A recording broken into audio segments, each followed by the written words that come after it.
Kaakkois-Suomea halkovalla reilun 400 kilometrin pituisella pyöräilyreitillä pyöräilijät pääsevät tutustumaan Kymenlaakson ja Etelä-Karjalan monimuotoisiin luontokohteisiin sekä rajaseudun kiehtovaan historiaan. Pyöräilyreitti sopii erinomaisesti pitkän matkan pyöräilijöille, mutta alueisiin voi tutustua mainiosti myös kohde kerrallaan.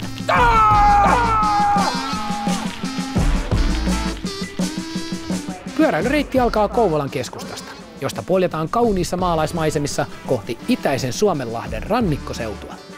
Vierailun arvoisia paikkoja matkan varrella ovat hyvin säilynyt kivimuurirakenteinen Utin linnoitus sekä Haminan ympyräkaupungin historiallinen keskusta.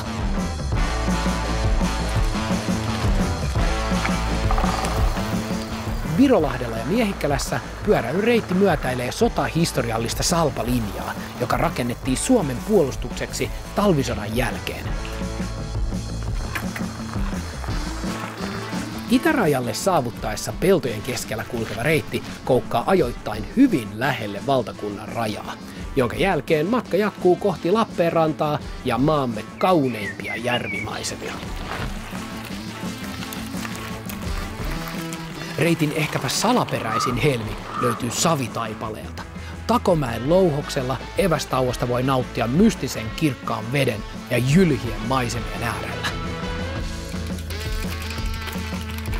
Pyöräilyreitti suuntaa takaisin kohti Kouvolaa vehreissä järvi- ja jokimaisemissa Väliväylän vesistöreittiä myötäillen. Alueelta löytyy useita koskia, joiden kuohuja pääsee ihailemaan aivan lähietäisyydeltä.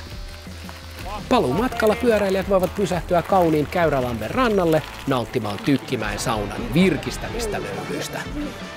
Tervetuloa pyöräilemään Kaakkois-Suomen halki!